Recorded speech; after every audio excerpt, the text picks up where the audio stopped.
you worked on filling your background, all right, and we started painting our bridge, or you may have started painting your bridge.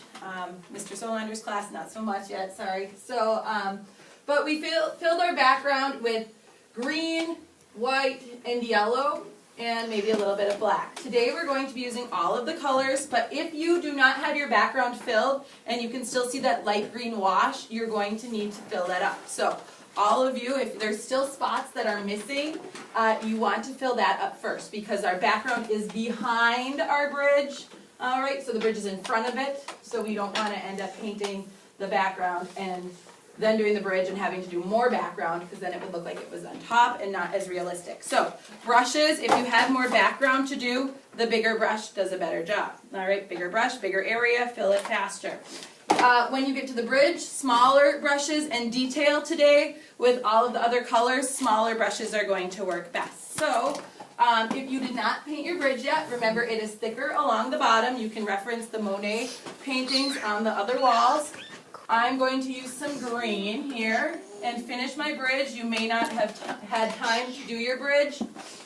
So, Impressionism was painting fast in France. All right, we are going to be painting fast in Nagani today. And Impressionists like to capture the light. So the bottom of my bridge is a little bit thicker.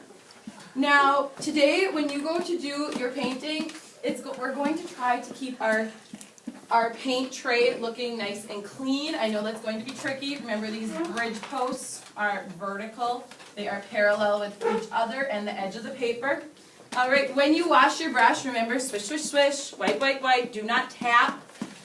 Where you need to wipe is the metal bezel. All right, you don't want to have any paint there because that's what contaminates it. So I'm going to go back and I'm going to use some white. And I'm even going to add white onto where my bridge is. Now the left part of my bridge was dry. The right part I just painted, so it's a little bit wet. When I go to put this back into the white, I should probably wash it first because we don't want them to get contaminated. Especially if you're using the lighter colors like white, yellow, orange, red, magenta. Really got to wash them good so they don't end up contaminated. You get some more white, and I'm going to put it in the water lilies. Now, if you look over on the yellow board over here, we have water lilies. These are artificial. They're hanging on the wall, so when you see them in real life, they float on the water, so it looks differently. All right? So when I'm doing this, I can put a few little dots here, add some white, and I'm going to wash my brush, go on to another color. I'm going to try to use some of this turquoise.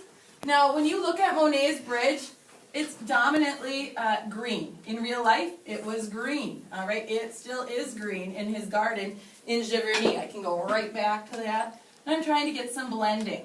Now, Monet and other artists, they used oil paint. Oil paint stays wet for a really long time. So if you end up working when paint is wet, that's fine. It's even more like working with a real artist. Now, today we are going to try to use all of the colors, all right, in the paint tray.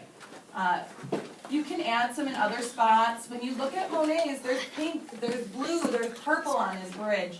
All right, I'm even putting some of the pink in the grass area. Maybe I want to put a couple dots in the background with this color. Now here's the thing, if you're working in the background, make sure you're not putting it on top of the bridge because we want the bridge to look like it is in front of those trees back there. A little bit. Brush strokes showing were the theme. We wanted to show how it was made. Whenever I switched colors, I'm washing my brush quickly. Going on to purple now. So at some point, too, you should wander back to the back wall and look at Monet's bridge. Look at the one up in the front when you're getting your work from you and I call your names. So I have yellow, green, white already on there. I will want to go back and add some more green at some point, too, for the lily pads. Now, would they look like perfect circles? No. No, they're not going to look like perfect circles. More like short little lines. There were lots in his garden. They were filled. Can add some more colors. Let's see, I have not used true blue yet. Put some of that in there. Notice how fast I'm painting. We are painting fast in Nagani. The Impressionists really wanted to capture the light. I do not have orange, I don't think. I need some orange on my paper. I'm going to put a little bit of blue in the background up here too. A little bit in my willow tree. Make sure you're painting to the edges of the paper also. Washed in my brush. You will notice that those 2 paper towels that I have at your tables, you will go through pretty quickly, so you are welcome to get more as needed. All right. So, I think I'll go back in probably. I don't have red yet. Brown and black, they're really dark, so if you use those, try to use them just sparingly, not too much, just a little bit. I think I do want some more yellow in my work. Again, my brush was clean before I go into them. So today, we will be finishing these up.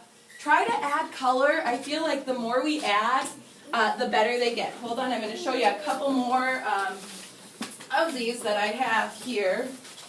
So look at those colors. There's lots of color.